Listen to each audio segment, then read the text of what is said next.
ಅಥವಾ ನಾನ್ ಮುಸ್ಲಿಂ ಪರ್ಸನ್ಗೆ ನ್ಯಾಯ ಸಿಗುತ್ತಾ? ವಫ್ ಬೋರ್ಡ್ನಲ್ಲಿ ಮುಸ್ಲಿಂ ಜನಗಳ ನಡುವೆ ಇದು ವಫ್ ಪ್ರಾಪರ್ಟಿ ಅಂತ ಪ್ರೂವ್ ಮಾಡ್ಕೊಳ್ದೇ ಇರೋದಕ್ಕೆ ಯಾವ ರೀತಿ ನ್ಯಾಯ ಸಿಗ್ಬೋದು? 0.1% ಇರಬಹುದು ಹಿಂದೂಗಳು ಮತ್ತು ಅದೇ ರೀತಿಯಲ್ಲಿ ಮುಸ್ಲಿಮೇತರರು ಮತ್ತು ವಕ್ಫ್ ಬೋರ್ಡ್ ಅಡಿಯಲ್ಲಿರುವಂಥ ವ್ಯಾಜ್ಯ. 99.999 ಮುಸಲ್ಮಾನರದ್ದೇ ವ್ಯಾಜ್ಯ ಇರೋದು. ಯತ್ನಾಳ್ ಅವರಿಗೆ ಮುಸಲ್ಮಾನರನ್ನು ಕಂಡ್ರೆ ತುಂಬ ದ್ವೇಷ. ಸುಮ್ಮನೆ ಅದು ರಾಜಕೀಯವಾದಂಥ ಒಂದು ವ್ಯವಸ್ಥೆ ಮಾತ್ರ. ಮತ್ತೊಂದೇನೆಂದರೆ ಹೇಳಿದ್ರಿ ಸಾಕಷ್ಟು ದೇವಸ್ಥಾನಗಳು ಕೂಡ ವಫ್ಗೆ ಸೇರುತ್ತೆ ಅಂತ. ಆ ರೀತಿ ಬೆಂಗಳೂರಿನಲ್ಲಿ ಎಷ್ಟು ಆಸ್ತಿ ಇದೆ? ದೇವಸ್ಥಾನಗಳು ಅದು ನಮ್ಮ ಜಾಗ ಅಂತ ಹೇಳಿಲ್ಲ, ನಮ್ಮ ಜಾಗದಲ್ಲಿ ವಕ್ಫ್ ಜಾಗದಲ್ಲಿ ಇದೆ ಅಂತ ಹೇಳಿದ್ದು. ದೇವಸ್ಥಾನಗಳಿರ್ಬೋದು, ಅದೇ ರೀತಿ ಮಠದ ಸ್ಕೂಲುಗಳು ಕಾಲೇಜುಗಳು ಇವೆ, ದೇವಸ್ಥಾನದ ಸ್ಕೂಲು ಕಾಲೇಜುಗಳಿವೆ. ಯಾವತ್ತೂ ನಾವು ಕೇಳೋಕ್ಕೋಗಿಲ್ಲ. ನೀವು ನೋಡ್ತಿದ್ರೆ ಪಬ್ಲಿಕ್ ನೆಕ್ಸ್ಟ್, ನಾನು ಪದ್ಮಶ್ರೀ. ಸಂಸತ್ನಲ್ಲಿ ವಫ್ ತಿದ್ದುಪಡಿ ವಿಧೇಯಕ ಅಂಗೀಕಾರವಾಗಿದೆ. ಈ ಬಗ್ಗೆ ಸಾಕಷ್ಟು ಚರ್ಚೆ ಹಾಗೂ ಪ್ರತಿಭಟನೆಗಳು ಕೂಡ ನಡೀತಾ ಇದೆ. ಈ ಬಗ್ಗೆ ನಮಗೆ ಹೆಚ್ಚು ಮಾಹಿತಿಯನ್ನು ಕೊಡೋದಕ್ಕೆ ವಫ್ ಬೋರ್ಡ್ನ ಮಾಜಿ ಅಧ್ಯಕ್ಷರಾದಂತಹ ಮೌಲಾನಾ ಸಾಫಿ ಸಾದಿ ಅವರಿದ್ದಾರೆ. ಬನ್ನಿ ಅವ್ರನ್ನ ಮಾತಾಡಿಸ್ಕೊಂಡು ಹೋಗೋಣ ಹಾಗೂ ಈ ತಿದ್ದುಪಡಿ ಬಗ್ಗೆ ಹೆಚ್ಚು ಮಾಹಿತಿಯನ್ನು ತಿಳ್ಕೊಳ್ಳೋಣ. ಸರ್, ಮೊದಲಿಗೆ ತಿದ್ದುಪಡಿ ಬಗ್ಗೆ ಏನೆಲ್ಲ ಇತ್ತು, ಏನೆಲ್ಲ ಬದಲಾವಣೆಗಳಾಗಿದೆ, ಇದ್ರ ಬಗ್ಗೆ ಸಾಕಷ್ಟು ಪ್ರತಿಭಟನೆಗಳು ಕೂಡ ನಡೀತಾ ಇದೆ. ಸೊ ಇದಕ್ಕೆ ನೀವು ಏನು ಹೇಳ್ತೀರಾ? ನೋಡಿ, ಈಗಾಗಲೇ 40 ತಿದ್ದುಪಡಿಗಳನ್ನು ಫಸ್ಟ್ JPCಗೆ ಹೋಗಿತ್ತು. ಆ 40 ತಿದ್ದುಪಡಿಗಳಲ್ಲೂ JPCಯಲ್ಲಿರುವಂಥ ಎಲ್ಲ ಪಕ್ಷದ ನಾಯಕರು ಸೇರಿ ಚರ್ಚೆ ಮಾಡಿದರು. ಆ ಚರ್ಚೆಯಲ್ಲಿ ಹಲವಾರು ತಿದ್ದುಪಡಿಗಳನ್ನು ಡಿಲೀಟ್ ಮಾಡಬೇಕು ಅಂತಲೂ, ಅದೇ ರೀತಿಯಲ್ಲಿ ಅದರಲ್ಲಿ ಬದಲಾವಣೆ ತರಬೇಕು ಅಂತ ಪ್ರತಿಪಕ್ಷ ನಾಯಕರಲ್ಲಿ ಹಲವಾರು JPC ಸದಸ್ಯರುಗಳಲ್ಲಿರುವಂಥ ಪ್ರತಿಪಕ್ಷ ನಾಯಕರುಗಳು ಹೇಳಿದರು. ಆದರೆ ಅದನ್ನು ಯಾವುದನ್ನೂ ಇದು ಬೆಲೆ ತಗೊಳ್ಳದೆ, ಯಾವುದಕ್ಕೂ ಗೌರವ ಕೊಡದೆ 14 ಹೊಸ ತಿದ್ದುಪಡಿಗಳನ್ನು ಸೇರಿಸಿ ಟೋಟಲ್ 54 ತಿದ್ದುಪಡಿಗಳನ್ನು ಈಗಾಗಲೇ ತಂದಿದ್ದಾರೆ. ಈ ತಿದ್ದುಪಡಿಗಳಲ್ಲಿ ಈಗ ನೋಡಿ, ನೀವು ತಿದ್ದುಪಡಿ ಯಾವತ್ತೂ ನಾವು ವಿರೋಧ ಮಾಡಲ್ಲ. ಯಾಕಂದರೆ 1954ಇಂದ 1995 ಆಗಿದೆ, 2013 ಈ ತಿದ್ದುಪಡಿಗಳೆಲ್ಲ ಏನಾಗಬೇಕು ಅಂದರೆ ಅಮೆಂಡ್ಮೆಂಟ್ ಏನಾಗಬೇಕು, ಅದನ್ನು ಮಜಬೂತ್ ಮಾಡುವಂತಹ, ಅದೇ ರೀತಿ ವಕ್ಫ್ ಬೋರ್ಡಿಗೆ ಮತ್ತು ಅದಕ್ಕೆ ಗೌರವ ಕೊಡುವಂಥ, ಅದಕ್ಕೆ ಪವರ್ ಜಾಸ್ತಿ ಮಾಡುವಂಥ ಕೆಲಸಗಳು ನಡೀಬೇಕು. ವಕ್ಫ್ ಬೋರ್ಡಿಗೆ ಎಷ್ಟೆಲ್ಲ ನೀವು ಪವರ್ ಜಾಸ್ತಿ ಕೊಡ್ತೀರಾ ಅಷ್ಟೆಲ್ಲ ಹಗರಣಗಳು ಕಮ್ಮಿ ಆಗ್ತದೆ, ಹಗರಣ ಮುಕ್ತ ವಕ್ಫ್ ಬೋರ್ಡ್ ಆಗುತ್ತೆ. ಅದೇ ರೀತಿಯಲ್ಲಿ ಭೂ ಕಬಳಿಕೆದಾರರಿಗೆ ದೊಡ್ಡದಾದಂತಹ ಶಿಕ್ಷೆಯಾಗುವಂಥ ಸಾಧ್ಯತೆ ಜಾಸ್ತಿ ಇದೆ. ಅದನ್ನೇ 2013 ಮಾಡಿದ್ದಾರೆ. ಮುಂಚೆ ಏನಿತ್ತಂತ ಹೇಳಿದರೆ, ಯಾವುದಾದರೊಂದು ಜಾಗ 100, 150, 200 ವರ್ಷಗಳ ಕಾಲ ಯಾವುದಾದರೊಂದು ಜಾಗ ಡಿಸ್ಪ್ಯೂಟ್ ಇದ್ದರೆ ಕೂತ್ಕೊಂಡು ಆ ಪಾರ್ಟಿ ಮತ್ತು ವಾದಿಗಳು ಕೂತ್ಕೊಂಡು ಮಾತನಾಡಿ ಸರಿಪಡಿಸುವಂತಹ ಕಾಂಪ್ರಮೈಸ್ಗೆ ಒಂದು ಅವಕಾಶ ಇತ್ತು. ಎಲ್ಲಿ 2013 ಅದು 2013ಗಿಂತ ಮುಂಚೆ ಅದನ್ನು ಸಹ ಚೇಂಜ್ ಮಾಡಿದ್ದಾರೆ. ಏಕೆಂದರೆ ಒನ್ಸ್ ಎ ವಕ್ಫ್ ಆಲ್ವೇಸ್ ವಕ್ಫ್ 1999 ಇದು ಜಡ್ಜ್ಮೆಂಟ್ ಕೊಟ್ಟಿರೋದು ಸುಪ್ರೀಂ ಕೋರ್ಟ್ ಜಡ್ಜ್ಮೆಂಟ್ ಆಗಿದೆ. Once A Waqf always Waqf. Sir Syed ಮತ್ತು ಆಂಧ್ರ ಇದು ವಕ್ಫ್ ಬೋರ್ಡ್ ಎಡೆಯಲ್ಲಿ ದೊಡ್ಡ ವಿವಾದ ನಡೆಯಿತು. ಇದು ವಕ್ಫ್ ಜಾಗದ ಡಿಸ್ಪ್ಯೂಟ್ ನಡೆಯಿತು. ಆ ಜಾಗ ವಿವಾದದಲ್ಲಿ ಸುಪ್ರೀಂ ಕೋರ್ಟ್ 1999 ಹೇಳುತ್ತೆ, ಒನ್ಸ್ ಎ ವಕ್ಫ್ ಆಲ್ವೇಸ್ ವಕ್ಫ್. ಒಮ್ಮೆ ವಕ್ಫ್ ಆದರೆ ಅದು ಅಂತ್ಯ ದಿನದವರೆಗೂ ವಕ್ಫ್ ಆಗಿರುತ್ತೆ. ಸ್ವಂತ ಮಕ್ಕಳು ಬಂದರೂ ಅವರಿಗೆ ಅದು ವಾಪಸ್ ಪಡೆಯುವಂಗಿಲ್ಲ. ಯಾಕಂದರೆ ಅದು ದೇವರ ಸ್ವತ್ತು. ಅದು ಮುಸಲ್ಮಾನರಿಗೂ ಸಿಗಲ್ಲ, ಅದೇ ರೀತಿ ಹಿಂದೂಗಳಿಗೂ ಸಿಗಲ್ಲ. ಮಾಧ್ಯಮಗಳು ಈ ವಕ್ಫ್ ಇಶ್ಯೂವನ್ನು ಏನು ಮಾಡ್ತಾ ಇದೆ ಅಂತ ಹೇಳಿದರೆ, ಹಿಂದೂ ಮುಸ್ಲಿಂ ಮಾಡ್ತಾ ಇದೆ. ಅದು ಎಲ್ಲ ಹಿಜಾಬಲ್ಲೂ ಅದೇ ಮಾಡಿದ್ದಾರೆ. ಅದೇ ರೀತಿ 4% ಏನು ರಿಸರ್ವೇಷನ್ ಏನಿದೆಯೋ ಅದೆಲ್ಲವೂ ಅದು ಮಾಡಿದ್ದಾರೆ. ನಿಜಕ್ಕೂ ಇಲ್ಲಿರೋದು ವಕ್ಫ್ ನಾನೇ ಈಗ ವಕ್ಫ್ ಮಾಡಿದೆ, ನನ್ನ ಮಕ್ಕಳು ಬಂದು ಇದು ನಮ್ಮ ಸೊತ್ತು, ನನ್ನ ತಂದೆ ಸೊತ್ತು ಅಂತ ಹೇಳೋಕೆ ಅವಕಾಶನೇ ಇಲ್ಲ, ಇಲ್ಲಿ ಯಾರಿಗೂ ಇಲ್ಲ. ಸರ್, ಇಲ್ಲಿ ಮಾಧ್ಯಮಗಳು ಅನ್ನೋದಕ್ಕಿಂತ ಸಂಸತ್ನಲ್ಲೂ ಕೂಡ ಇಲ್ಲಿ ಹಿಂದೂ ಮತ್ತು ಮುಸ್ಲಿಂ ವಿರುದ್ಧನೇ ಚರ್ಚೆ ಆಯಿತು ಅಂತ ನೀವು ಹೇಳ್ತೀರಾ? ಇಲ್ಲಿ ನೋಡಿ, ಹಿಂದೂ ಮುಸ್ಲಿಂ ಸಂಸತ್ ಅಂತ ಹೇಳಿದರೆ ನೀವು ಮಾಧ್ಯಮ ನೋಡಿ, ಎರಡು ವಿಚಾರಗಳಲ್ಲಿ ಅಲ್ಲಿ ರಾಜಕಾರಣಿಗಳು. ಮಾಧ್ಯಮ ಅಂತ ಹೇಳಿದರೆ ಒಂದು ಬೇರೆಯೇ. ಮಾಧ್ಯಮ ಅಂತ ಹೇಳಿದರೆ ಸಮಾಜದ ಕಣ್ಣಾಗಬೇಕು, ಸಮಾಜದಲ್ಲಿ ಸಾಮರಸ್ಯ ಮೂಡಿಸುವಂಥ ಕೆಲಸಗಳು ಮಾಡಬೇಕು. ರಾಜಕಾರಣಿಗಳು ಮತ್ತೇನು ಮಾಡ್ತಾರೆ? ರಾಜಕಾರಣಿಗಳು ಮಾಡಬೇಕಾಗಿರೋದೇ ಅದು ಅಲ್ವಾ? ಕಾಂಗ್ರೆಸ್ಸಿಗೆ ಅನುಕೂಲವಾಗುವಂಥ ಸಿದ್ಧಾಂತ ಕಾಂಗ್ರೆಸ್ಸು, BJPಗೆ ಅನುಕೂಲ ಸಿದ್ಧಾಂತ BJPಯವರು ಮಾಡ್ತಾರೆ. ಫೈನಲಿ ಅವರಿಗೆ ಬೇಕಾಗಿರೋದೇನು? ಅಧಿಕಾರ ಅಷ್ಟೇ. ಏಕೆಂದರೆ ಮಾಧ್ಯಮ ರಾಜಕಾರಣಿಗಳಲ್ಲ, ರಾಜಕೀಯ ಪಕ್ಷ ಅಲ್ಲ. ಒಬ್ಬ TV ಮಾಧ್ಯಮದ ಒಬ್ಬ ಸಂಪಾದಕ ಹೇಳ್ತಾರೆ, ಯಾರೋ ಒಬ್ಬ MP ಹೇಳಿದ್ರಂತೆ ಗಲಭೆ ನಡೆಯುತ್ತೆ ಅಂತೇಳಿ. ಗಲಭೆ ನಡೆಯುತ್ತೆ, ನೀವು ತಿದ್ದುಪಡಿ ಮಾಡಿದಿರಿ ಅಂತೇಳಿ ಕಾಂಗ್ರೆಸ್ MP ಮಾಡಿದ್ದಕ್ಕೆ ಕೌಂಟ್ರ್ ಕೊಡ್ತಾರೆ. ಮಾಡಲಿ ನೋಡೋಣ, ಮಾಡಿ ಏನಾಗುತ್ತೆ ನೋಡೋಣ, ನಾವು ಮಾಡ್ತೀವಿ, ಕೌಂಟರ್ ಅಟ್ಯಾಕ್ ಬರುತ್ತೆ, ಗಲಭೆ ಆಗಲಿ ನೋಡೋಣ, ಮಾಡಿ ಏನು ಇದು ಕ್ರಿಯೆಗೆ ಪ್ರತಿಕ್ರಿಯೆ ಆಗಲ್ವಾ? ಪಕ್ಕ ರಾಜಕಾರಣಿ 420 ರಾಜಕಾರಣಿಯಾಗಿ ಮಾತನಾಡುವಂಥ ಒಬ್ಬ ಟಿ ವಿ ಸಂಪಾದಕ ಇರುವ ಈ ಕರ್ನಾಟಕದಲ್ಲಿ ನಾವು ಸಾಮರಸ್ಯ ನಿರೀಕ್ಷೆ ಮಾಡೋಕ್ಕೆ ಸಾಧ್ಯನೇ ಇಲ್ಲ. ನಾನು ಹೇಳ್ತಾ ಇರೋದು, ಇಡೀ ಕರ್ನಾಟಕದ ಹಿಂದೂ ಮುಸಲ್ಮಾನರಲ್ಲಿ ಮಾಧ್ಯಮದವರಿಗೆ ನಾವು ಗೌರವ ಕೊಡಬೇಕು. ತುಂಬ ಮಂದಿ ಇದ್ದಾರೆ ಒಳ್ಳೆಯವರು, ನನಗೆ ಗೊತ್ತಿದೆ. ಆ ಮಾಧ್ಯಮ ಏನು ಪತ್ರಿಕೋದ್ಯಮ ಆಗಬೇಕು, ಅದು ಕುಕೃತ್ಯೋದ್ಯಮ ಆಗಬಾರ್ದು. ಒಬ್ಬ ಬಹಿರಂಗವಾಗಿ ಒಬ್ಬ ರೌಡಿ ಥರ ಹೇಳ್ತಾರೆ, ಅದು ದೊಡ್ಡ ಸಂಪಾದಕ. ಏನು ಗಲಭೆ ಆಗಲಿ ನೋಡೋಣ, ಏನು ಮಾಡ್ತೀರಾ? ನಿಮ್ಗೆ ಆಲ್ರೆಡಿ ನಾವು ಪಾಕಿಸ್ತಾನ ಕೊಟ್ಟಿದ್ದೀವಿ, ಇವರ ಪಿತ್ರಾರ್ಜಿತ ಸ್ವತ್ತು ನಮ್ಗೆ ಕೊಟ್ಟಿರೋದು. ಇವರು ಕೊಡೋಕೆ ಇವ್ರು ಯಾರ್ರೀ? ಇವರು ಯಾರು ಅಂತ ಮಾಧ್ಯಮದ ಸಂಪಾದಕ ಕೂತ್ಕೊಂಡು ಹೇಳ್ತಾನೆ, ನಿಮಗೆ ನಾವು ಆಲ್ರೆಡಿ ಪಾಕಿಸ್ತಾನ ಕೊಟ್ಟಿದ್ದೀವಿ. ಯಾರು ಪಾಕಿಸ್ತಾನ ಕೇಳಿದ್ದು ಯಾರಿಲ್ಲಿ? ಜಿನ್ನಾ ಮತ್ತು ಆವತ್ತಿನ ರಾಜಕಾರಣಿಗಳ ರಾಜಕೀಯ ಡೊಂಬರಾಟ ಅಥವಾ ಅವರ ಅಧಿಕಾರ ದಾಹ, ರಾಜಕೀಯದ ಅಧಿಕಾರ ದಾಹದಲ್ಲಿ ವಿಭಜನೆ ಆಯಿತು. ಪಾಕಿಸ್ತಾನಕ್ಕೆ ಸಪೋರ್ಟ್ ಮಾಡಿದರೆ ಇವತ್ತು 30 ಕೋಟಿ ಮುಸಲ್ಮಾನರಲ್ಲಿ ಹೇಗೆ ಇರ್ತಾ ಇದ್ರು? ಎಲ್ಲರೂ ಪಾಕಿಸ್ತಾನ್ಗೆ ಹೋಗ್ತಾ ಇದ್ದರು. ನಮಗೆ ಭಾರತ ನಮಗೆ ಜನ್ಮ ಕೊಟ್ಟಿದೆ, ಈ ಭಾರತದಲ್ಲೇ ಸಾಯಬೇಕು, ಭಾರತಕ್ಕಾಗಿ ಜೀವನ ಮಾಡಬೇಕು ಅಂತೇಳಿ ಇಲ್ಲಿನ ಎಲ್ಲ ಮುಸಲ್ಮಾನರು ತೀರ್ಮಾನ ಮಾಡಿದಂಥ ಮುಸಲ್ಮಾನರೆಡೆಯಲ್ಲಿ ನಿಮ್ಗೆ ಅದು ಕೊಟ್ಟಿದ್ದೀವಿ, ಇದು ಕೊಟ್ಟಿದ್ದೀವಿ. ನೀವು ಬಂದಿರೋದು ಮತ್ತೆ ಮುಸಲ್ಮಾನರಿಗೆ ಬಂದಿರೋದು 1400. ಅದೊಂದು ನಾನು ಪದ್ಮಶ್ರೀ ಕ್ಲಿಯರ್ ಮಾಡ್ತೀನಿ. ಮುಸಲ್ಮಾನರು 1400 ವರ್ಷಗಳ ಹಿಂದೆ ಬಂದಿರೋದು, ಇಸ್ಲಾಂ 1400 ಹಿಂದೆ ಬಂದಿರೋದು. ಇದು ದೊಡ್ಡ ತಪ್ಪು. ಎಷ್ಟು ಹೇಳಿಕೊಟ್ರು ಇವರು ಅರ್ಥನೇ ಮಾಡಿಕೊಳ್ಳಲ್ಲ. ನಾನೇ ಮಾಧ್ಯಮದ ಮುಂದೆ ಹೇಳಿದ್ದೀನಿ, ಇಸ್ಲಾಮಿನ ಸ್ಥಾಪಕ ಪೈಗಂಬರ್ ಮೊಹಮ್ಮದರಲ್ಲ, ಪೈಗಂಬರ್ ಮೊಹಮ್ಮದ್ ಸಲ್ಲಲ್ಲಾಹು ಅಲೈಹಿ ವಸಲ್ಲಂ ಒಬ್ಬ ಪ್ರವಾದಿ, ಅದು ಕೊನೆಯ ಪ್ರವಾದಿ, ಶ್ರೇಷ್ಠ ಪ್ರವಾದಿ. ಇಡೀ ಜಗತ್ತಿನ ಅತಿಶ್ರೇಷ್ಠ ವ್ಯಕ್ತಿತ್ವವನ್ನು ರೂಢಿಸಿಕೊಂಡಂತಹ, ಇಡೀ ಜಗತ್ತಿನ ಮುಸಲ್ಮಾನರು ಪ್ರೀತಿಸುವಂಥ, ಗೌರವ ಕೊಡುವಂಥ ಪ್ರವಾದಿಗಳು. ಅವರು ಇಸ್ಲಾಮನ್ನು ಸ್ಥಾಪಿಸಿಲ್ಲ. ಇಸ್ಲಾಮಿನ ಸ್ಥಾಪಕ ಅಲ್ಲಾಹು, ದೇವರು. ಆ ದೇವರಿಗೆ ಅಂತ್ಯವಿಲ್ಲ, ಅದೇ ರೀತಿಯಲ್ಲಿ ಆದಿ ಇಲ್ಲ, ಅಂತ್ಯ ಇಲ್ಲ. ಆದ್ದರಿಂದ ಇಸ್ಲಾಮಿಗೆ ಆದಿನೂ ಇಲ್ಲ, ಅಂತ್ಯನೂ ಇಲ್ಲ. ಇವರು ಹೇಳ್ತಾರೆ 1400 ವರ್ಷಗಳ ಮುಂಚೆ ಇಸ್ಲಾಂ ಬಂದಿದೆ ಅಂತೇಳಿ. ನಮ್ಮ ಚರಿತ್ರೆ ಹೇಳುತ್ತೆ, ಆದಮ್ ಅಂದರೆ ಮನುಷ್ಯ ಪಿತ, ಎಡಮ್ ಅಂತ ಹೇಳ್ತೀರಲ್ಲ, ಆ ಆದಮ್ ಅವರು ಬಂದಿರುವುದೇ ಭಾರತ ಮತ್ತು ಶ್ರೀಲಂಕಾದ ನಡುವೆಯಲ್ಲಿ. ಆಗಿರುವಾಗ ಭಾರತದಲ್ಲಿ ನೀವು ಮೊನ್ನೆ ಬಂದಿದ್ದೀರಾ, ನಾನದು ಚರ್ಚೆಗಾಗಿ ತಗೋತಾ ಇಲ್ಲ ಪದ್ಮಶ್ರೀ. ಒಬ್ಬ ಸಂಪಾದಕ, ಅದು ಗೌರವಾನ್ವಿತತೆ ಒಂದು ಮಾಧ್ಯಮದ ಒಬ್ಬ ಸಂಪಾದಕ ಕೂತ್ಕೊಂಡು ಹೇಳ್ತಾರೆ, ಇಂತಹ ಅವೈಜ್ಞಾನಿಕ, ಅದೇ ರೀತಿ ಅಜ್ಞಾನದ ಪರಾಕಾಷ್ಠೆ ಇಲ್ಲಿ ಬಿಂಬಿಸುವಾಗ ಉತ್ತರ ಹೇಳಬೇಕಾಗತ್ತೆ. ನಾನು ತುಂಬ ನೋಡ್ಕೊಳ್ತಾ ಇದ್ದೆ. ಇದು ವಕ್ಫ್ ಚರ್ಚೆ ಮಾಡಬೇಕು, ಯಾಕೆ ವಿಭಜನೆ ಚರ್ಚೆ ಮಾಡಬೇಕು ಅಂತ ಚರ್ಚೆ ಮಾಡಬೇಕಾ? ನಮ್ಮನ್ನು ಕೂತ್ಕೊಳಿಸಿ ಚರ್ಚೆ ಮಾಡೋಣಲ್ವಾ? ಯಾರು ಮೊದಲು ಬಂದವರು ಯಾರು, ಮತ್ತೆ ಬಂದವರು ಯಾರು, ಚರ್ಚೆ ಮಾಡೋಣ. ಅದನ್ನೇ ಚರ್ಚೆ ಮಾಡಿ ಇಲ್ಲಿ ಹಿಂದೂ ಮುಸಲ್ಮಾನರೆಡೆಯಲ್ಲಿ ರಾಜಕಾರಣಿಗಳ ಹಾಗೆ, ಒಂದು ರಾಜಕಾರಣಿ ಮಾತನಾಡುವ ಹಾಗೆ ಒಬ್ಬ ಟಿ ವಿ ಮಾಧ್ಯಮದವರು ಮಾತನಾಡಿದರೆ ಇಲ್ಲಿ ಸಾಮರಸ್ಯ ಉಳಿಯುತ್ತಾ? ಇಲ್ಲಿ ಬಸವಣ್ಣನವರ ಕರ್ನಾಟಕ ಆಗೋಕ್ಕೆ ಸಾಧ್ಯನಾ? ಕುವೆಂಪುರವರ ಕರ್ನಾಟಕ ಆಗೋಕ್ಕೆ ಸಾಧ್ಯನಾ? ನಾವೆಲ್ಲ ಒಟ್ಟಾಗಿ ಇರಬೇಕು ಅಂತ ಹೇಳಿ ಹಲವಾರು ಸಂದರ್ಭದಲ್ಲಿ ಭಾಷಣ ಮಾಡಿದವರು ನಾವು, ಅವರಿಗೆ ಸಂದೇಶ ಕೊಡ್ತಾ ಇರೋದು. ಆದ್ದರಿಂದ ಯಾರು ಮೊದಲು ಬಂದಿದ್ದಾರೆ, ಇವರು RSSನ ಸರಸಂಚಾಲಕ ಭಾಗವತ್ ಅವರು ಒಂದು ಮಾತು ಹೇಳ್ತಾರೆ, ನೀವು ಎಲ್ಲ ಮಸೀದಿ ಅಡಿಯಲ್ಲಿ ಲಿಂಗ ಹುಡುಕೋಕೆ ಹೋಗಬೇಡಿ. ಯಾವತ್ತು 5 ವರ್ಷ ಮುಂಚೆ ಹೇಳಿದ್ದಾರೆ.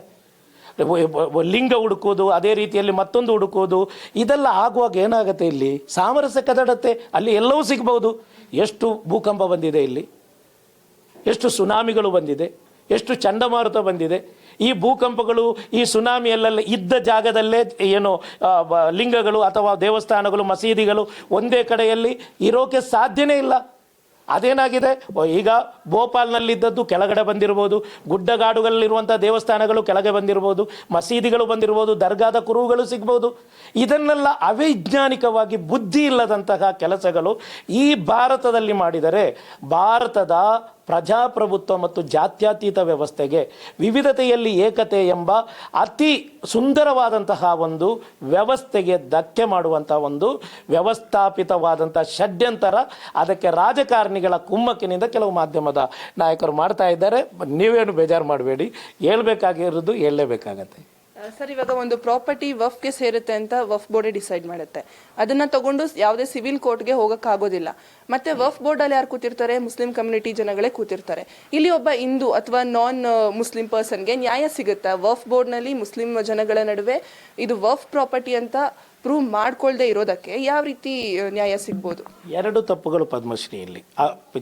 ತಪ್ಪು ಅರ್ಥಗಳು, ಅಪಾರ್ಥಗೊಳಗಾದಂಥ ಎರಡು ವಿಚಾರ. ಒಂದು, ಹಿಂದೂಗಳು ಬಂದರೆ ಹೇಗೆ ಅವರಿಗೆ ನ್ಯಾಯ ಸಿಗುತ್ತೆ? 0.1% ಇರಬಹುದು ಹಿಂದೂಗಳು ಮತ್ತು ಅದೇ ರೀತಿಯಲ್ಲಿ ಮುಸ್ಲಿಮೇತರರು ಮತ್ತು ವಕ್ಫ್ ಬೋರ್ಡ್ ಅಡಿಯಲ್ಲಿರುವಂಥ ವ್ಯಾಜ್ಯ. 99.999 ಮುಸಲ್ಮಾನರದ್ದೇ ವ್ಯಾಜ್ಯ ಇರೋದು. ವಕ್ಫ್ ಬೋರ್ಡ್ ಮತ್ತು ಸಮಸ್ಯೆ ಇರೋದು, ವಿವಾದ ಇರೋದು, ಕೇಸುಗಳು ನಡೀತಾ ಇರೋದು, ನೀವದು ಟ್ರಿಬ್ಯುನಲ್ನಿಂದ ಹಿಡಿದು ಹೈಕೋರ್ಟಿಗೆ ಹೋಗಿ, ಸುಪ್ರೀಂ ಕೋರ್ಟ್ ಹೋಗಿ ಎಲ್ಲ ವಿವಾದಗಳಿರೋದು ವಕ್ಫ್ ಬೋರ್ಡ್ ಮತ್ತು ಮುಸ್ಲಿಮರೆಡೆಯಲ್ಲೇ ಮತ್ತೆ ಇರಬಹುದು ಸರ್ಕಾರದೊಂದಿಗೆ. ಹಿಂದೂ ಮತ್ತು ಮುಸಲ್ಮಾನರೆಡೆಯಲ್ಲೂ ಅತಿ ಕಡಿಮೆ ಇದೆ. ಏನು ಮಾಡಿದ್ದಾರೆ ಅಂತ ಹೇಳಿದರೆ, ಯತ್ನಾಳ್ ಅವರಿಗೆ ಮುಸಲ್ಮಾನರನ್ನು ಕಂಡ್ರೆ ತುಂಬ ದ್ವೇಷ. ಸುಮ್ಮನೆ ಅದು ರಾಜಕೀಯವಾದಂಥ ಒಂದು ವ್ಯವಸ್ಥೆ ಮಾತ್ರ. ಯತ್ನಾಳ್ ಅವ್ರ ಬಗ್ಗೆನೂ ನಾವು ಮತ್ತೆ ಮಾತಾಡೋಣ, ವೈಯಕ್ತಿಕವಾಗಿ ಈಗ ಮಾತಾಡೋದು ಬೇಡ. ಬಿಜಾಪುರದಲ್ಲಿ ಒಂದು ಕೊಲ್ಲೆಬ್ಬಿಸಿದ್ರು ಅವರು. ಅಲ್ಲಿ ರೈತರ ಜಾಗ, ಅದೇ ರೀತಿಯಲ್ಲಿ ಹಿಂದೂಗಳ ಜಾಗ ಅಂತೇಳಿ. ಅಲ್ಲಿ ಆ ಜಾಗ 16,000 ಎಕರೆ ಜಾಗ ವಕ್ಫ್ ಗಜೆಟೆಡ್ ಇದದು. ಆ ಗಜೆಟೆಡ್ ಆದಂಥ ಇದು ಏನು ಜಾಗ ಹಲವಾರು ವರ್ಷಗಳಿಂದ ಕೇಸ್ ನಡೀತಾ ಇದೆ. ಅದು ಮೊನ್ನೆ ಜಮೀರ್ ಅಹಮದ್ ಸಾಹೇಬರು ಬಂದ ನಂತರ ಈ ಚರ್ಚೆಯನ್ನು ನಡೀತಾ ಇರೋದಲ್ಲ. ನಾನು 10 ವರ್ಷದಿಂದ ವಕ್ಫ್ ಬೋರ್ಡಲ್ಲಿದ್ದೀನಿ. ಅದೇ ರೀತಿ ಹಲವಾರು ವರ್ಷಗಳಿಂದ ವಕ್ಫ್ ಬೋರ್ಡ್ ಮತ್ತು ಅವರಿಗೆ ಆ ವಿವಾದ ನಡೀತಾ ಇದೆ. ಆದರೂ ಆ ವಿವಾದ ನಡೆದರೂ ಯಾವ ದೇವಸ್ಥಾನಕ್ಕೂ ಅಥವಾ ಯಾವ ರೈತರಿಗೋ ಯಾವ ಹಿಂದೂಗಳಿಗೋ ಇಷ್ಟೇ ತನಕ ನೋಟಿಸ್ ಕೊಡೋದು ಅಥವಾ ನೀವು ಎದ್ದೇಳಿ ಒಕ್ಕಲೆದ್ದೋಗಿ ಅಂಥ ಒಂದು ವ್ಯವಸ್ಥೆಯನ್ನು ಮಾಡೇ ಇಲ್ಲ. ಇವತ್ತು ಹಲವಾರು ದೇವಸ್ಥಾನಗಳಿವೆ. ನನಗೆ ಗೊತ್ತಿರುವಂಥ ಉತ್ತರ ಕರ್ನಾಟಕದ ಹೈದರಾಬಾದ್ ಕರ್ನಾಟಕದಲ್ಲಿ ಒಂದು ಸ್ವಾಮೀಜಿಗಳು ನಮ್ಮೊಟ್ಟಿಗೆ ಮಾತಾಡಿದ್ದಾರೆ. 19 ಎಕರೆ ಜಾಗ ಇದೆ ಅಲ್ಲಿ, ಹೇಗೆ ಮಾಡೋದಂತ ಇತ್ಯರ್ಥ ಸೌಮ್ಯವಾಗಿ ಏನು ಅದನ್ನು ತುಂಬ ಚೆನ್ನಾಗಿ ಅದನ್ನು ಇತ್ಯರ್ಥ ಮಾಡುವಂಥ ವ್ಯವಸ್ಥೆನೂ ದಾರಿ ಎಲ್ಲವೂ ಇದೆ. ಇದು ರಾಜಕಾರಣಿಗಳು ಏನು ಬೇಕಂತೇಳಿ ಇದನ್ನು ವಿವಾದವನ್ನಾಗಿ ಮಾಡಿ ಅವರಿಗೆ ಸಬ್ಜೆಕ್ಟ್ ಬೇಕಷ್ಟೇ. ಸಬ್ಜೆಕ್ಟ್ ಆಗಿ ಈಗ ಏನು ಇದು ತಂದಿಲ್ಲ. ಆದ್ದರಿಂದ ಹಿಂದೂ ಮುಸಲ್ಮಾನರು ಎಂಬ ಒಂದು ಇದು ತುಂಬ, ನಾನು ಹೇಳ್ತಾ ಇದ್ದೀನಲ್ಲ, 0.01 ಇರ್ಬೋದು ಅಷ್ಟೇ ಹಿಂದೂ ಮತ್ತು ಮುಸಲ್ಮಾನರೆಡೆಯಲ್ಲಿರೋದು. ಒಂದು. ಎರಡನೇದು ನೀವು ಹೇಳಿದ್ದೀರಾ ಅಲ್ಲಿ ವಕ್ಫ್ ಬೋರ್ಡ್ ಅವರೇ ತೀರ್ಮಾನ ಮಾಡೋದು, ವಕ್ಫ್ ಬೋರ್ಡೇ ಇರ್ತಾರೆ, ಮುಸಲ್ಮಾನರು ಇರ್ತಾರೆ. ಅದಲ್ಲ. ಸೆಕ್ಷನ್ 83ಯಲ್ಲಿ ಟ್ರಿಬ್ಯುನಲ್ ಇದೆ, ವಕ್ಫ್ ಟ್ರಿಬ್ಯುನಲ್. ವಕ್ಫ್ ಟ್ರಿಬ್ಯುನಲ್ಲಿರೋದು ಈ ಭಾರತದಲ್ಲಿ 17 ಟ್ರಿಬ್ಯುನಲ್ಗಳಿವೆ. ಈ 17 ಟ್ರಿಬ್ಯುನಲ್ಗಳಲ್ಲಿ ಒಂದಾಗಿದೆ ವಕ್ಫ್ ಟ್ರಿಬ್ಯುನಲ್. ನೀವು ನೋಡಿ, ಲ್ಯಾಂಡ್ ಟ್ರಿಬ್ಯುನಲ್ ಇದೆ. ನೀವು ಯಾಕೆ ಅದು ಪ್ರಶ್ನಿಸ್ತಾ ಇಲ್ಲ? ಲ್ಯಾಂಡ್ ಟ್ರಿಬ್ಯುನಲ್ ಯಾರಿರೋದು? ರೆವಿನ್ಯೂ ಡಿಪಾರ್ಟ್ಮೆಂಟ್ ಅವರೇ ಅಲ್ಲ ಅಲ್ಲಿರೋದು. AC-ನೋ DC-ನೋ ಅಥವಾ ತಹಸೀಲ್ದಾರೋ ಇರ್ತಾರೆ. ಅಲ್ಲಿ ನಿಮ್ಗೆ ಕ್ವಶನ್ ಮಾಡ್ತಾ ಇಲ್ಲ ನೀವು. ನನ್ನ ಜಾಗ ಲ್ಯಾಂಡ್ ಡಿಸ್ಪ್ಯೂಟ್ ಆದರೆ ಅಥವಾ ಯಾವುದಾದರೂ ಕಂದಾಯ ಇಲಾಖೆಯಲ್ಲಿ ಡಿಸ್ಪ್ಯೂಟ್ ಆದರೆ ಅದನ್ನು ಇತ್ಯರ್ಥ ಮಾಡೋಕೆ ನಾನು ಎಲ್ಲ ಹೋಗಬೇಕು? ಲ್ಯಾಂಡ್ ಟ್ರಿಬ್ಯುನಲ್ಗೆ ಹೋಗಬೇಕು. ಲ್ಯಾಂಡ್ ಟ್ರಿಬ್ಯುನಲ್ ಇರ್ಬೇಕಾದ್ರೆ ವಕ್ಫ್ ಟ್ರಿಬ್ಯುನಲ್ ಎಂತಕ್ಕೆ ಬೇಕಿತ್ತು? ಅದೇ ನಾನು ಹೇಳ್ತಾ ಇರೋದು. ಲ್ಯಾಂಡ್ ಟ್ರಿಬ್ಯುನಲ್ ಬೇಕು ನಿಮಗೆ. ಫ್ಯಾಮಿಲಿ ಟ್ರಿಬ್ಯುನಲ್ ಇದೆ, ಚಿಲ್ಡ್ರನ್ ಟ್ರಿಬ್ಯುನಲ್ ಇದೆ. ಇಷ್ಟು ದೊಡ್ಡ, ನೀವೇ ಹೇಳ್ತೀರಾ 9 ಲಕ್ಷ ಕೋಟಿ ಆಸ್ತಿ ಇದೆ ಅಂತ ಹೇಳಿ, 9 ಲಕ್ಷ ಎಕರೆ ಇದೆ ಅಂತ ಹೇಳಿ, ಅಂಥದ್ದಕ್ಕೆ ಒಂದು ಟ್ರಿಬ್ಯುನಲ್ ಬೇಡ ಅಂತ ಹೇಳಿದರೆ? ಇವಾಗ ನೆಕ್ಸ್ಟ್ ವಕ್ಫ್ ಟ್ರಿಬ್ಯುನಲ್ ಆದಂಗೆ Hindu tribunal, Christian tribunal, Brahmin tribunal ಸ್ವಾಗತಿಸ್ತಾ ಇದ್ದೀವಿ ನಾವು. ಬೇಡ ಅಂತ ಯಾವತ್ತೂ ಹೇಳಿಲ್ಲ. ಹಿಂದೂ ಸಹೋದರರಿಗೆ ಏನೆಲ್ಲ ಅನುಕೂಲವಾಗುವಂತಹ, ಏಕೆಂದರೆ ದೇವಸ್ಥಾನ ಸೊತ್ತು ಅಲ್ಲಾಹನ ಸೊತ್ತು, ಇದು ದೇವರ ಸೊತ್ತು. ಅದು ಆ ದೇವರ ಸೊತ್ತನ್ನು ಕಬಳಿಸುವಂತಹ ಹುನ್ನಾರಣ್ಣೇಶ್ವರ ವಿರುದ್ಧ ಶಕ್ತಿಯುತವಾದಂತಹ ಒಂದು ಜುಡಿಷರಿ ಇಲ್ಲಿ ಬರಲಿ. ಅದು ಅಲ್ಲದೆ ಮತ್ತೊಂದು, ಪದ್ಮಶ್ರೀ ಈ ಟ್ರಿಬ್ಯುನಲ್ ರಚನೆ ಮಾಡಿದವರು ಯಾರು? ವಕ್ಫ್ ಬೋರ್ಡ್ ಅಲ್ಲ, ಮುಸಲ್ಮಾನರಲ್ಲ, ವಕ್ಫ್ ಬೋರ್ಡ್ ಅಲ್ಲ, ಸರ್ಕಾರ ಈ ಟ್ರಿಬ್ಯುನಲ್ ರಚನೆ ಮಾಡಿ, ಇದು ಹೈಕೋರ್ಟ್ ರಚನೆ ಮಾಡಿದೆ. ಆ ಹೈಕೋರ್ಟಿನ ಮುಖ್ಯ ನ್ಯಾಯಮೂರ್ತಿಗಳು ಟ್ರಿಬ್ಯುನಲ್ನ ಜಡ್ಜನ್ನು ನೇಮಕ ಮಾಡ್ತದೆ. ಅಲ್ಲಿ ಮುಸಲ್ಮಾನ ಇರುವುದಿಲ್ಲ. 3 ಜಡ್ಜಿಗಳಿರ್ತಾರೆ. ಅದರಲ್ಲಿ ಒಬ್ಬ ಇಸ್ಲಾಮಿಕ್ ಲಾ ಗೊತ್ತಿರುವಂತಹ ಪರ್ಸನ್, ಏನು ಅಪ್ಲಿಕೇಶನ್ ಶರಿಯತ್ ಆ್ಯಕ್ಟನ್ನು ಗೊತ್ತಿರುವಂಥ ಒಬ್ಬ ಇರಬೇಕು ಅಂತ ಮಾತ್ರ ಈ ಸೆಕ್ಷನ್ 83ಯಲ್ಲಿರೋದು. ಇದನ್ನು ವ್ಯಾಪಕವಾಗಿ ತಪ್ಪು ಮಾಹಿತಿಯನ್ನು ಕೊಟ್ಟು ಅವರದೇ ಟ್ರಿಬ್ಯುನಲು, ಅವರದೇ ಕೋರ್ಟು, ನಮ್ಮದು ಕೋರ್ಟೇ ಅಲ್ಲ, ಅದು ವಕ್ಫ್ ಬೋರ್ಡೇ ಅಲ್ಲ, ಅದು ಕೋರ್ಟು ಬೇರೆಯೇ. ಬ್ಯಾಂಗ್ಳೂರು ಡಿವಿಷನಲ್ಗೆ ಇರುವುದಲ್ಲಿ ಅಲ್ಸೂರ್ ಪೊಲೀಸ್ ಸ್ಟೇಷನ್ ಹಿಂಭಾಗದಲ್ಲಿರುವಂಥ ಒಂದು ಟ್ರಿಬ್ಯುನಲ್ ಇದೆ. ವಕ್ಫ್ ಬೋರ್ಡಿಗೂ ಅದಕ್ಕೂ ಸಂಬಂಧನೇ ಇಲ್ಲ. ಮತ್ತೊಂದು ವಿಚಾರ ಹೇಳ್ತೀನಿ ಕೇಳಿ, ತುಂಬ ಇಂಟ್ರೆಸ್ಟಿಂಗು. ಈ ವಕ್ಫ್ ಟ್ರಿಬ್ಯುನಲಲ್ಲಿ ಯಾವುದೆಲ್ಲ ಜಡ್ಜ್ಮೆಂಟ್ ಬರುತ್ತೆ, 90% ವಕ್ಫ್ ಬೋರ್ಡ್ ವಿರುದ್ಧನೇ ಬರುತ್ತೆ. ವಕ್ಫ್ ಬೋರ್ಡ್ ವಿರುದ್ಧನೇ ಬರುತ್ತೆ.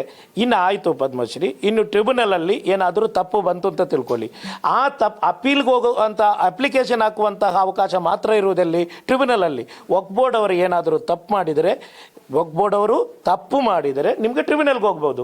ಇನ್ನು ಟ್ರಿಬ್ಯುನಲಲ್ಲೂ ನಿಮ್ಗೆ ಏನಾಗಿಲ್ಲ, ಸ್ಯಾಟಿಸ್ಫೈ ಇಲ್ಲ, ನಿಮಗೆ ಇಲ್ಲಿ ಹೈಕೋರ್ಟ್ಗೆ ಹೋಗ್ಬೋದು. ಆ ಹೈಕೋರ್ಟ್ಗೆ ಹೋಗಿ ನಿಮಗೆ ಅಲ್ಲಿ ಅಪೀಲ್ ಮಾಡ್ಬೋದು. ಹೈಕೋರ್ಟಲ್ಲೂ ನಿಮ್ಗೆ ಅವಕಾಶ ಇಲ್ಲದಿದ್ದರೆ ನೀವು SLP ಹಾಕ್ಬೋದು, ಸುಪ್ರೀಂ ಕೋರ್ಟ್ ಹಾಕ್ಬೋದು.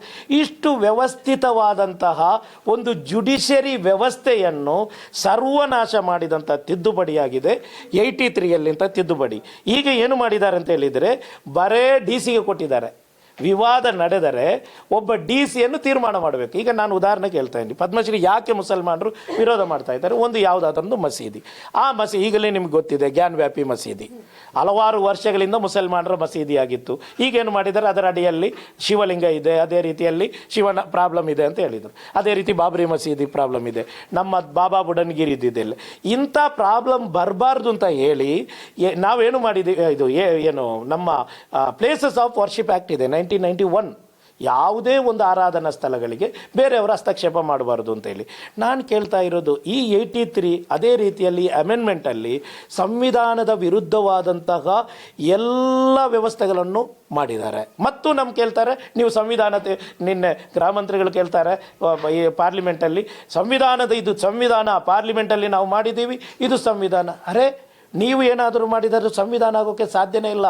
ಬಾಲಾ ಸಾಹೇಬ್ ಅಂಬೇಡ್ಕರ್ ಅವರು ಹೇಳಿದಂತಹ ವೈಯಕ್ತಿಕ ಏನು ನಮಗೆ ಅಭಿವ್ಯಕ್ತಿ ಸ್ವಾತಂತ್ರ್ಯ, ಅದೇ ರೀತಿಯಲ್ಲಿ ರಿಲಿಜಿಯಸ್ ಏನು ಧರ್ಮಾಧಾರಿತ ಸ್ವಾತಂತ್ರ್ಯ, ಆರ್ಟಿಕಲ್ 25 ಇಂದ 29 ಇದೆಲ್ಲವೂ ಕೊಟ್ಟಿರುವಂತಹ ಸಂವಿಧಾನನೇ ಕೊಟ್ಟಿರೋದು. ಆ ಸಂವಿಧಾನದ ವಿರುದ್ಧವಾದಂತಹ ಒಂದು ತಿದ್ದುಪಡಿ, ಆದ್ದರಿಂದ ನಾವು ಅದನ್ನು ವಿರೋಧ ಮಾಡ್ತಾ ಇದ್ದೀವಿ. ಸೆಕ್ಷನ್ 83ಯಲ್ಲಿ ನೀವು ಮಾಡಲಿಕ್ಕೆ ಹೋಗ್ತಾ ಇರುವುದೇನು, ಒಬ್ಬ DC. ನೀವೀಗ ಮೊನ್ನೆ ಕೃಷ್ಣ ಬೈರೇಗೌಡರು ಅಸೆಂಬ್ಲಿಯಲ್ಲಿ ಹೇಳ್ತಾರೆ, ಕಂದಾಯ ಇಲಾಖೆಯಲ್ಲಿ ಹಗರಣಗಳು ನಡೀತಾ ಇದೆ ಅಲ್ವಾ? ಅದೇ ರೆವಿನ್ಯೂ ಡಿಪಾರ್ಟ್ಮೆಂಟಲ್ಲಿ ಹುಳುಕುಗಳು ಜಾಸ್ತಿ ಇದೆ. ರೆವಿನ್ಯೂ ಡಿಪಾರ್ಟ್ಮೆಂಟಲ್ಲಿ ಅಷ್ಟೆಲ್ಲ ಕೇಸುಗಳಿದ್ದು ಅಷ್ಟೆಲ್ಲ ಪ್ರಾಬ್ಲಮ್ ನಡೀತಾ ಇರುವಾಗ ಈ ವಕ್ಫ್ ಸೊತ್ತು ಕಾಪಾಡಬಹುದು ಒಬ್ಬ DC, ಒಬ್ಬ AC ಅಥವಾ ಒಬ್ಬ ತಹಸೀಲ್ದಾರು ಕಾಪಾಡಬಹುದು ಎಂಬ ಹುಂಬವಾದಂಥ ಧೈರ್ಯ ಅಲ್ವಾ ಅದು? ಯಾಕೆ ಆ ಧೈರ್ಯಕ್ಕೆ ಕೈ ಇಡ್ತಾ ಇದ್ದೀರಾ? ಇದು ಮುಸಲ್ಮಾನರ ಜಾಗವನ್ನು ಯಾವುದಾದರೂ ಕೆಲವು ಪ್ರಭಾವಿ ವ್ಯಕ್ತಿಗಳಿಗೆ ಕೊಡುವಂಥ ಮತ್ತೊಂದು ಅವಕಾಶ ಇದು. ಆದ್ದರಿಂದ ನಾವು 83 ಆ ಏನು ತಿದ್ದುಪಡಿ, ಒಂದು ಸರ್ಕಾರಕ್ಕೆ ಅದರ ಏನಿದೆ ಅಧಿಕಾರ ಇದೆ, ಅದೇ ರೀತಿಯಲ್ಲಿ ಪರಮಾಧಿಕಾರ ಇದೆ, ಮಾಡಬಹುದು. ಆದರೂ ಅದು ನಮ್ಮ ವ್ಯವಸ್ಥೆಯನ್ನು ಬುಡಮೇಲು ಮಾಡುವಂತಹ ಒಂದು ತಿದ್ದುಪಡಿ ಆಗಬಾರ್ದು. ಇಲ್ಲಿ ಮುಸಲ್ಮಾನರ ವಿರುದ್ಧ, ಅದೇ ರೀತಿ ಸಂವಿಧಾನದ ವಿರುದ್ಧ, ಅದರಿಂದ ನಾವು ವಿರೋಧ ಮಾಡಿದ್ದೀವಿ. ಸರ್, ಮತ್ತೊಂದೇನೆಂದ್ರೆ, ಹೇಳಿದ್ರಿ ಸಾಕಷ್ಟು ದೇವಸ್ಥಾನಗಳು ಕೂಡ ವಫ್ಗೆ ಸೇರುತ್ತೆ ಅಂತ. ಆ ರೀತಿ ಬೆಂಗಳೂರಿನಲ್ಲಿ ಎಷ್ಟು ಜಾಸ್ತಿ ಇದೆ.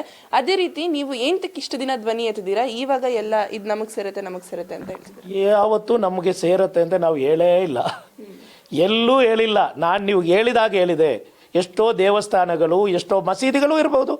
ದೇವಸ್ಥಾನದ ಜಾಗದಲ್ಲಿ ಮಸೀದಿ ಇದೆ, ಅದು ರೀ ನಮ್ಮ ಸೌಂದರ್ಯ ಭಾರತದ್ದು. ಏಕೆಂದರೆ ಇಲ್ಲಿನ ಹಿಂದೂ ಶರಣರು, ಮುಸ್ಲಿಂ ಸೂಫಿ ಸಂತರು ಒಟ್ಟಾಗಿ ಬಾಳಿದಂಥ ನಾಡು ಇದು. ಇಲ್ಲಿ ಪರಸ್ಪರ ಕೊಡುಕೊಳ್ಳುವಿಕೆ ಇತ್ತು. ನಮ್ಮ ಜಾಗದಲ್ಲಿ ನೀವು ಪೂಜೆ ಮಾಡಿ, ಈಗಲೂ ಆಲಂದ್ ಶರೀಫ್ ಗುಲ್ಬರ್ಗಾದಲ್ಲಿ ಆಲಂದ್ ಶರೀಫ್ ಇದೆ, ಏನು 106 ಎಕರೆ ಜಾಗ ಇದೆ ಕಲಬುರಗಿಯಲ್ಲಿ. ಅಲ್ಲಿ ಹೊರಗಡೆ ಅಲ್ಲಿನ ದರ್ಗಾ ಸೂಫಿ ಸಂತರು ಅವರ ಶಿಷ್ಯರಾದಂತಹ ಸ್ವಾಮೀಜಿಗೆ ಪೂಜೆ ಮಾಡೋಕ್ಕೆ ಒಂದು ಅವಕಾಶ ಕೊಡ್ತಾರೆ ಹೊರಗಡೆ. ಏಕೆಂದರೆ ಅವರ ಶಿಷ್ಯ ಅದು.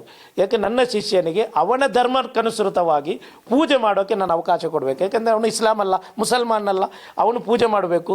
ಅವಕಾಶ ಕೊಟ್ಟ ಆ ಜಾಗವನ್ನು ಇವತ್ತು ಸಂಘ ಪರಿವಾರದವರು ವಿವಾದ ಮಾಡ್ತಾರೆ, ಅದು ನಮ್ಮ ಜಾಗ ಅಂತ ಹೇಳ್ತಾರೆ.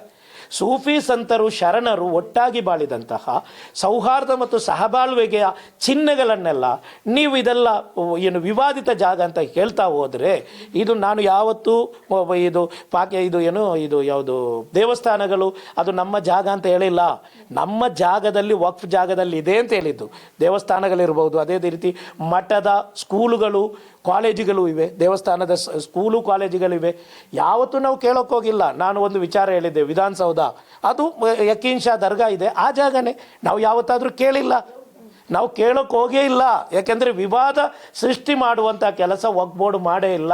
ಇದು ಕೆಲವು ಮಾಧ್ಯಮಗಳು ಮತ್ತು ಕೆಲವು ರಾಜಕಾರಣಿಗಳು ಏನು ಹೇಳ್ತಾರೆ, ಇದು ಅವ್ರದಂತೆ, ಪಾರ್ಲಿಮೆಂಟ್ ಅವ್ರದಂತೆ, ಇದು ಏನು ಗಜೆಟಲ್ಲಿರುವುದು ಅಲ್ಲ ಅಂತ ಹೇಳೋಕ್ಕಾಗತ್ತಾ? ಹೌದು, ಎಲ್ಲಿ ಕೇಳಿದ್ದೀವಿ ನಾವು ಪಾರ್ಲಿಮೆಂಟ್ ನಮಗೆ ಕೊಡಿ, ವಿಧಾನಸೌಧ ನಮಗೆ ಕೊಡಿ, ದೇವಸ್ಥಾನ ನಮಗೆ ಕೊಡಿ? ಯಾವತ್ತಾದರೂ ಹೇಳಿದ್ದೀವ? ಇಲ್ಲ. ಯಾಕೆ ಹೇಳಿಲ್ಲ ಅಂತ ಹೇಳಿದರೆ, ಇಲ್ಲಿನ ಹಿಂದೂ ಮುಸಲ್ಮಾನರೆಡೆಯಲ್ಲಿ ಗಟ್ಟಿಯಾದಂಥ ಒಂದು ಸಾಮರಸ್ಯವಿದೆ. ಆ ಸಾಮರಸ್ಯವನ್ನು ಕದಡುವಂಥ ಕೆಲಸಗಳಿಗೆ ವಕ್ಫ್ ಬೋರ್ಡ್ ಇಷ್ಟ ತನಕ ಹೋಗಿಲ್ಲ. ಯಾರಾದರೂ ಆಫೀಸರ್ ತಪ್ಪು ಇದು ಏನಾದರೂ ನೋಟಿಸ್ ಕೊಟ್ಟಿದ್ದರೆ ಇತ್ಯರ್ಥ ಮಾಡ್ಬೋದು. ಹಲವು ಸಂದರ್ಭದಲ್ಲಿ ಪದ್ಮಶ್ರೀಗೂ ನಾನು ಹೇಳಿದ್ದೀನಿ, ಕೂತ್ಕೊಳ್ಳೋಣ, ಮಾತನಾಡೋಣ. ಯಾರಾದರೂ ಒಬ್ಬ ಅಧಿಕಾರಿ ಗೊತ್ತಿಲ್ಲದೆ, ಯಾಕಂದರೆ ಅಧಿಕಾರಿಯ ಮೇಲೆ ಮೇಲಧಿಕಾರಿಗಳು ಅವರಿಗೆ ಗದರಿಸ್ತಾರೆ, ಅದಕ್ಕೆ ಯಾವುದಾದ್ರೂ ಒಂದು ನೋಟಿಸ್ ಎಲ್ಲಾದರೂ ಒಂದು ಕೊಟ್ಟಿದ್ದರೆ ಅದನ್ನು ಇತ್ಯರ್ಥ ಮಾಡುವಂಥ ಕೆಲಸಗಳು ನಾವು ಮಾಡ್ಬೋದು. ಸರ್, ಸೆಕ್ಷನ್ 89 ಬಗ್ಗೆ ಒಂದು ಸ್ವಲ್ಪ ಮಾಹಿತಿ ಕೊಡಿ ಸರ್. ಏನದು ವಕ್ಫ್ ಬೋರ್ಡ್ಗೆ ಸಂಬಂಧಪಟ್ಟಂಗೆ? ನೋಡಿ, ವಕ್ಫ್ ಬೋರ್ಡ್ ವಿರುದ್ಧ ಯಾರಿಗಾದರೂ ಕೋರ್ಟಿಗೆ ಹೋಗ್ಬೇಕು,